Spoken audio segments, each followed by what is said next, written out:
Leitura do livro do Gênesis. Naqueles dias, o Senhor disse a Abraão: o clamor contra Sodoma e Gomorra cresceu, e agravou-se muito seu pecado. Vou descer para verificar se as suas obras correspondem ou não ao clamor que chegou até mim. Partindo dali, os homens dirigiram-se a Sodoma, enquanto Abraão ficou na presença do Senhor.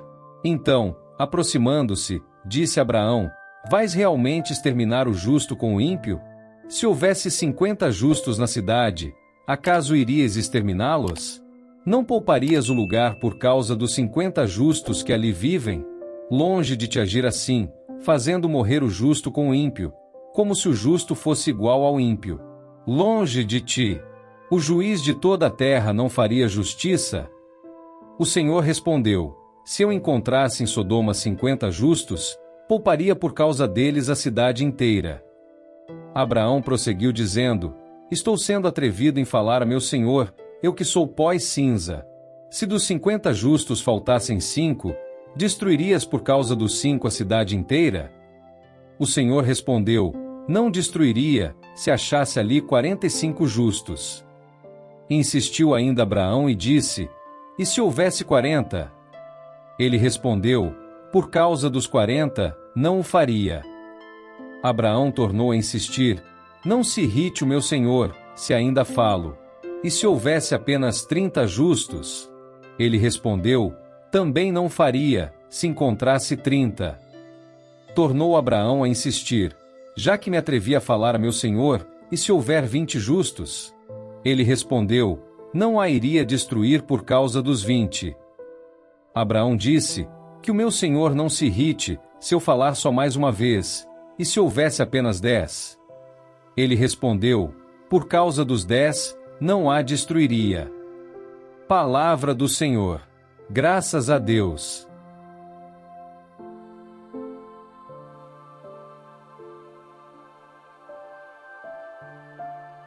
Leitura da Carta de São Paulo aos Colossenses. Irmãos, com Cristo fostes sepultados no batismo, com ele também fostes ressuscitados por meio da fé no poder de Deus, que ressuscitou a Cristo dentre os mortos. Ora, vós estáveis mortos por causa dos vossos pecados, e vossos corpos não tinham recebido a circuncisão, até que Deus vos trouxe para a vida, junto com Cristo, e a todos nós perdoou os pecados. Existia contra nós uma conta a ser paga, mas ele a cancelou, apesar das obrigações legais, e a eliminou, pregando-a na cruz. Palavra do Senhor. Graças a Deus.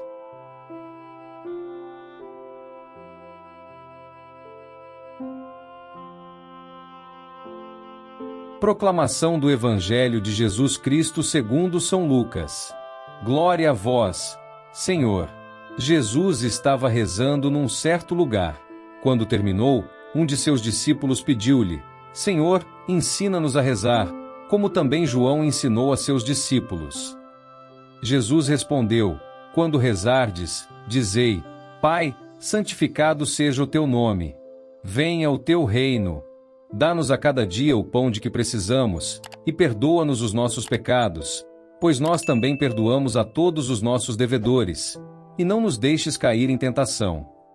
E Jesus acrescentou: se um de vós tiver um amigo e for procurá-lo à meia-noite e lhe disser: Amigo, empresta-me 3 pães, porque um amigo meu chegou de viagem e nada tenho para lhe oferecer, e se o outro responder lá de dentro: Não me incomodes.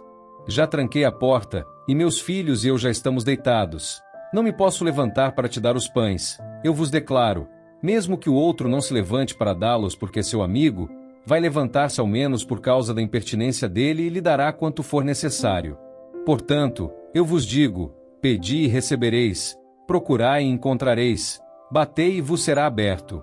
Pois quem pede, recebe, quem procura, encontra, e, para quem bate, se abrirá.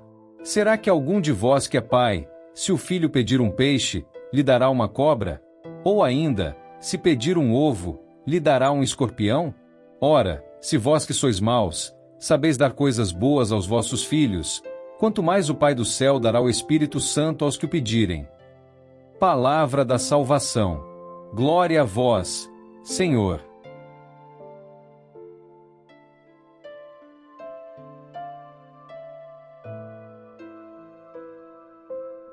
Queridos irmãos e irmãs em Cristo, imaginem-se diante de um rei poderoso, cercado por suas riquezas e guardas armados.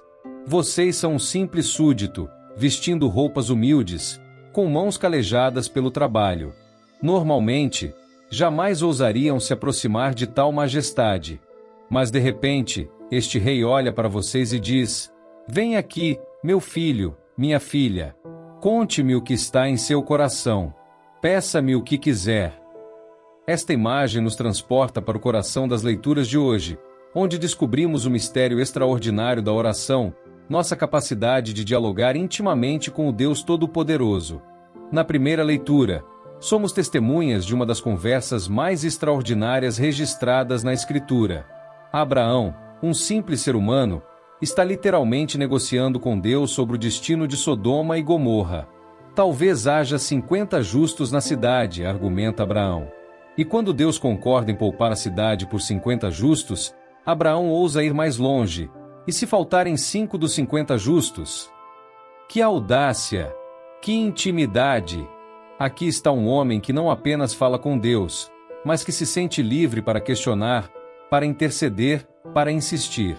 Abraão continua sua barganha celestial: 40, 30, 20 e finalmente 10 justos. E em cada passo desta jornada, Deus pacientemente responde, mostrando uma disposição divina de ouvir e considerar as súplicas de seu servo fiel. Esta cena nos revela algo profundo sobre a natureza da oração. Não é simplesmente um monólogo onde despejamos nossas preocupações no ar, esperando que alguém esteja ouvindo. É um diálogo, uma conversa real com um Deus que se interessa genuinamente por nossas preocupações e pelos outros pelos quais intercedemos. Mas notemos algo mais na oração de Abraão. Ele não está orando por si mesmo. Sua preocupação é pelos justos em Sodoma, pelos inocentes que poderiam perecer junto com os culpados. Abraão nos ensina que a verdadeira oração frequentemente nos leva além de nós mesmos, expandindo nosso coração para abraçar as necessidades dos outros. Quantas vezes nossas orações são centradas exclusivamente em nossas próprias necessidades? Deus, me dê isso, me ajude com aquilo. Não há nada errado em trazer nossas necessidades pessoais a Deus. Ele deseja ouvir sobre tudo o que nos preocupa.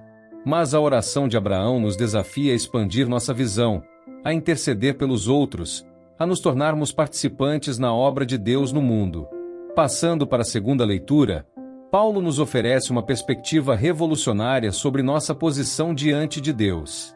Fostes sepultados com Cristo no batismo, e com ele ressuscitastes pela fé no poder de Deus. Que transformação radical! Não somos mais estranhos ou súditos distantes.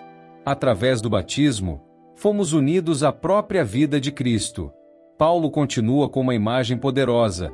Deus cancelou o documento de dívida que estava contra nós, cravando na cruz. Imaginem um antigo cartório, cheio de documentos de dívidas não pagas. Cada um de nós teria uma pilha considerável de papéis listando nossas falhas, nossos pecados, nossas inadequações. Mas Paulo nos diz que Deus pegou todos esses documentos e os cravou na cruz com Cristo. Esta verdade transforma completamente nossa compreensão da oração. Não nos aproximamos de Deus como devedores desesperados, implorando por misericórdia. Aproximamo-nos como filhos amados, cuja dívida já foi paga, cuja posição na família já está segura. Isto muda tudo sobre como oramos. É esta verdade que Jesus ensina no Evangelho quando seus discípulos pedem: Senhor, ensina-nos a orar. A resposta de Jesus, o Pai Nosso, é revolucionária em sua simplicidade e intimidade. Começa com Pai, não ó Deus Todo-Poderoso e temível, mas Pai, uma palavra de intimidade, confiança, relacionamento familiar. Pai nosso que estais nos céus, santificado seja o vosso nome. Esta primeira petição estabelece o tom para toda a oração. Não começamos com nossas necessidades, mas com o reconhecimento da santidade de Deus. É como se disséssemos: Pai, antes de mais nada, queremos honrar quem Tu és. Venha o vosso reino, seja feita a vossa vontade, assim na terra como no céu. Aqui está a essência da oração cristã. alinhamento com os propósitos de Deus. Não estamos tentando convencer Deus a fazer nossa vontade, mas pedindo que sua vontade perfeita e amorosa se manifeste em nossa realidade terrena. Somente então Jesus nos ensina a trazer nossas necessidades. O pão nosso de cada dia nos dai hoje. Notemos a simplicidade desta petição. Não pedimos riquezas ou luxos, mas o suficiente para hoje. Há uma humildade aqui, um reconhecimento de nossa dependência diária de Deus.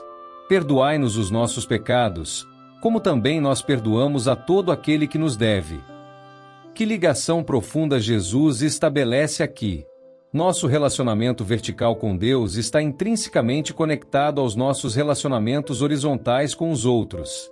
Não podemos esperar receber perdão se não estamos dispostos a oferecê-lo. E não nos deixeis cair em tentação. Esta é uma oração de humildade, reconhecendo nossa fraqueza e necessidade da proteção divina. Não oramos isso porque Deus nos tentaria ao mal, mas porque reconhecemos que, sem sua graça, somos vulneráveis às seduções do mundo. Mas Jesus não para com o Pai Nosso. Ele continua com uma parábola que revela ainda mais sobre a natureza da oração persistente.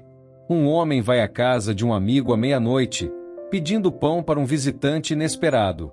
O amigo inicialmente resiste, mas finalmente atende ao pedido por causa da persistência. Pedi, e vos será dado. Buscai, e achareis. Batei, e vos será aberta a porta, Jesus promete. Estas não são fórmulas mágicas, mas convites a uma relação persistente e confiante com Deus. A oração não é um slot machine celestial onde inserimos nossas petições e esperamos pelos resultados desejados. É um relacionamento crescente de confiança e intimidade. E então Jesus oferece a analogia mais tocante. Que pai dentre vós dará uma pedra ao filho que lhe pedir pão? Ou se pedir um peixe, lhe dará uma serpente? A imagem é clara. Se nós, sendo imperfeitos, sabemos dar bons presentes aos nossos filhos, quanto mais nosso Pai Celestial dará coisas boas àqueles que lhe pedem. Meus queridos irmãos e irmãs, estas leituras nos convidam a uma revolução em nossa vida de oração. Como Abraão, somos chamados a uma intimidade ousada com Deus, não hesitando em trazer nossas preocupações mais profundas, especialmente nossas intercessões pelos outros.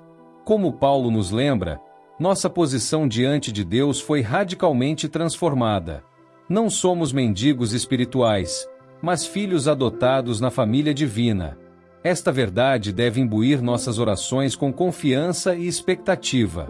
E como Jesus nos ensina, a oração é simultaneamente simples e profunda. Simples o suficiente para que uma criança possa orar Pai Nosso, profunda o suficiente para sustentar uma vida inteira de crescimento espiritual. Imaginem como seria se cada um de nós abraçasse completamente essa verdade. Se orássemos não com medo ou formalidade, mas com a confiança de filhos amados. Se intercedêssemos pelos outros com a persistência de Abraão. Se alinhássemos nossas vontades com a vontade de Deus, confiando em sua bondade e sabedoria. Que transformação isso traria às nossas vidas pessoais? Que impacto teria em nossas famílias, nossos locais de trabalho, nossa comunidade? A oração não é um escape da realidade, mas o meio pelo qual a realidade de Deus invade e transforma nossa existência cotidiana. Então, hoje, eu os convido a redescobrir o poder e o privilégio da oração. Comecem cada dia conversando com seu Pai Celestial. Intercedam pelos outros com a ousadia de Abraão. Orem com a simplicidade e confiança que Jesus ensinou. Lembrem-se de que suas dívidas foram canceladas na cruz e que vocês se aproximam de Deus como filhos amados. E enquanto oram, lembrem-se da promessa de Jesus. Todo aquele que pede, recebe. Quem busca, encontra. E para quem bate, a porta se abre. Não sempre da forma que esperamos ou no tempo que desejamos, mas sempre de acordo com o amor perfeito e a sabedoria infinita de nosso Pai Celestial. Que o Espírito Santo nos ensine a orar como Jesus orou, que nossos corações sejam alargados para abraçar as necessidades do mundo, e que experimentemos diariamente a alegria de um relacionamento íntimo com aquele que nos amou primeiro. Que a graça de nosso Senhor Jesus Cristo, o amor de Deus Pai, e a comunhão do Espírito Santo estejam com todos vocês, hoje e sempre. Amém.